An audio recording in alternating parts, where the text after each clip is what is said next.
Inheritance جو ہوتی ہے نا وہ انسان کی موت کے بعد ہوتی ہے، انسان کی ڈیتھ کے بعد ہوتی ہے. زندگی میں جو دیا جاتا ہے اس کو انہیریٹنس نہیں کہتے ہیں، اس کو گفٹ کہتے ہیں. میں اپنے بیوی بچوں کو اگر زندگی میں کچھ دیتا ہوں تو یہ میرا ان کے لیے گفٹ ہے. میرے 3 بچے ہیں، میرے پاس 3 گھر ہیں فار ایگزامپل، میں تینوں کو ایک ایک گھر دے دیتا ہوں، وہ گفٹ ہے.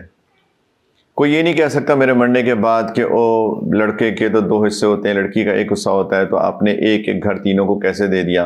اور وہ بھائی پہنچ جائیں بہن کے پاس، میرے بیٹے میری بیٹی کے پاس پہنچ جائے اور کہیں کہ جی آپ نے کہ آپ کا تو آدھا حصہ ہے تو مجھے اپنے گھر کا ہمیں آدھا دو. یہ نہیں کر سکتے. وہ میں نے انہیریٹنس تقسیم نہیں کی تھی، میں نے انہیریٹنس تقسیم کر ہی نہیں سکتا اپنی زندگی میں. That's a gift.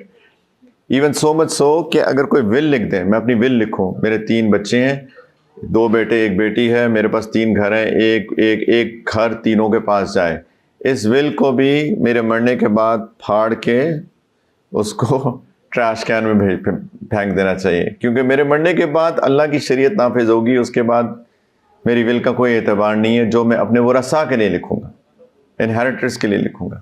تو اینی وے بات یہ ہے کہ زندگی میں جو دیا جاتا ہے وہ انہیریٹنس نہیں ہوتی ہے، وہ گفٹ ہوتا ہے. مرنے کے بعد جو اس کی پراپرٹی ہوگی اس بندے کی، وہ اس کو اکارڈنگ ٹو شریعت جو بھی ڈسٹریبیوشن ہے وہ کی جائے گی.